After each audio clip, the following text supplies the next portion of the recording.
या देवी सर्वभूतेषु शक्तिरूपेण संस्था नमस्तस्ते नमस्तस्ते नमस्तस्ते नमो नमः। आप सभी को नवरात्रि की हार्दिक शुभकामनाएं। आप सभी का स्वागत है मेरे YouTube चैनल भक्तिपीडिया पर। आप सभी को शारदीय नवरात्रि की हार्दिक शुभकामनाएं। नवरात्रि के 9 दिनों में माँ दुर्गा के अलग अलग 9 रूपों की पूजा की जाती है। 15 अक्टूबर रविवार से माँ आदिशक्ति दुर्गा को समर्पित पर्व शारदीय नवरात्र प्रारंभ हो रहे हैं। माँ भगवती के भक्तों के लिए ये त्योहार काफ़ी खास माना गया है।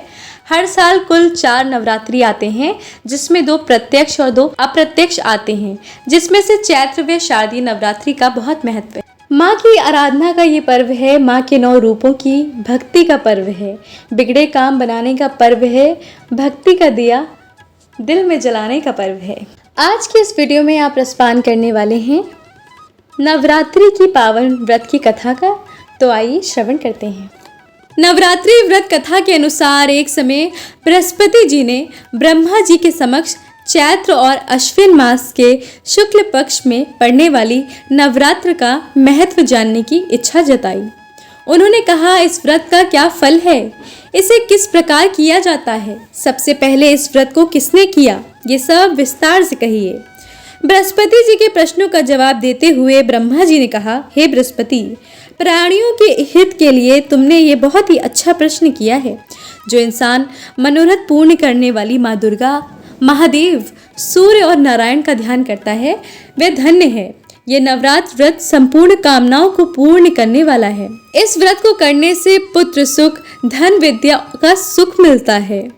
इस व्रत को करने से रोग दूर हो जाते हैं, घर में समृद्धि की वृद्धि होती है, बांधता को पुत्र प्राप्त होता है, समस्त पापों से छुटकारा मिल जाता है। जो मनुष्य इस नवरात्र व्रत को नहीं करता वह अनेक दुखों को भोगता है। यदि व्रत करने वाला मनुष्य सारा दिन का उपवास ना कर सके तो एक समय भोजन करे और 10 दिन बांधवों सहित नवरात्र व्रत की कथा का श्रवण करे। हे बृहस्पति, जिसने पहले इस महाव्रत को किया है वह कथा मैं तुम्हें सुनाता हूँ। ब्रह्मा जी बोले, प्राचीन काल में मनोहर नगर में पीठत नाम का एक अनाथ ब्राह्मण रहता था। वह माँ दुर्गा का भक्त था। उसे संपूर्ण सद्गुणों से युक्त सुमति नाम की एक अत्यंत सुंदर कन्या उत्पन्न हुई। वह कन्या अपने पिता के घर में अपनी सहेलियों के साथ क्रीड़ा करती हुई इस प्रकार बढ़ने लगी जैसे शुक्ल पक्ष में चंद्रमा की कला बढ़ती है। उसके पिता प्रतिदिन जब दुर्गा की पूजा करके होम किया करते, वह उस समय नियम से वहां उपस्थित रहती। एक दिन सुमति भगवती की पूजन में उपस्थित नहीं हुई। उसके पिता को पुत्री की ऐसी असावधानी देखकर क्रोध आया। वह पुत्री से कहने लगा, अरे दुष्ट पुत्री, आज तूने भगवती का पूजन नहीं किया, इस कारण मैं किसी कुष्ठ रोगी या दरिद्र मनुष्य के साथ तेरा विवाह करूंगा। पिता की ये बात सुनकर सुमति को बड़ा दुख हुआ और पिता से कहने लगी, हे पिता, मैं आपकी कन्या हूँ, सब तरह से आपके अधीन हूँ। जैसी आपकी इच्छा हो वैसा ही करो, चाहे राजा से, चाहे कुष्ठी से, चाहे दरिद्र से, जिसके साथ चाहो मेरा विवाह करना चाहो कर दो, पर होगा वही जो मेरे भाग्य में लिखा है। क्योंकि कर्म करना मनुष्य के अधीन है, पर फल देना ईश्वर के अधीन है। कन्या की निर्भयता से कहे हुए वचन सुन उस ब्राह्मण ने क्रोधित हो अपनी कन्या का विवाह एक कुष्ठी के साथ कर दिया और अत्यंत क्रोधित हो पुत्री से कहने लगा, हे पुत्री, अपने कर्म का फल भोगो, देखिए भाग्य के भरोसे रहकर क्या करती हो। पिता के ऐसे कटु वचनों को सुन सुमति के मन में विचार करने लगी, अहो, मेरा बड़ा दुर्भाग्य है जिससे मुझे ऐसा पति मिला। इस तरह अपने दुख का विचार करती हुई वह कन्या अपने पति के साथ वन में चली गई और डरावने कुशा युक्त उस निर्जन वन में उन्होंने वह रात बड़े कष्ट से व्यतीत करी। उस गरीब बालिका की ऐसी दशा देख देवी भगवती ने पूर्व पुण्य के प्रभाव से प्रकट हो सुमति से कहा, हे दीन ब्राह्मणी, मैं तुमसे प्रसन्न हूँ, तुम जो चाहो सो वरदान मांग सकती हो। भगवती दुर्गा का ये वचन सुन ब्राह्मणी ने कहा, आप कौन हैं? वे सब मुझसे कहो। ब्राह्मणी का ऐसा वचन सुन देवी ने कहा, मैं आदिशक्ति भगवती हूँ और मैं ही ब्रह्म विद्या व सरस्वती हूँ। प्रसन्न होने पर मैं प्राणियों का दुख दूर कर उनको सुख प्रदान करती हूँ। हे ब्राह्मणी, मैं तुझ पर तेरे पूर्व जन्म की पुण्य के प्रभाव से प्रसन्न हूँ। तुम्हारे पूर्व जन्म का वृत्तांत सुनाती हूँ, सुनो। तुम पूर्व जन्म में निषाद की स्त्री थी और अति पतिव्रता थी। एक दिन तेरे पति निषाद ने चोरी की। चोरी करने के कारण तुम दोनों को सिपाहियों ने पकड़ लिया और जेल खाने में कैद कर लिया। उन लोगों ने तुझको और तेरे पति को भोजन भी नहीं दिया। इस प्रकार नवरात्र के दिनों में तुमने ना तो कुछ खाया और ना जल ही पिया। इस प्रकार 9 दिन तक नवरात्र का व्रत हो गया। हे ब्राह्मणी, उन दिनों में जो व्रत हुआ, इस व्रत के प्रभाव से मैं प्रसन्न होकर मैं तुझे मनवांछित वर देती हूँ। तुम्हारी जो इच्छा हो सो मांगो।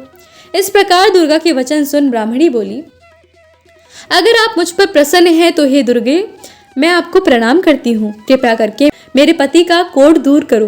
देवी ने कहा, उन दिनों में तुमने जो व्रत किया था, उस व्रत का 1 दिन का पुण्य पति का कोढ़ दूर करने के लिए अर्पित करो। उस पुण्य के प्रभाव से तेरा पति ठीक हो।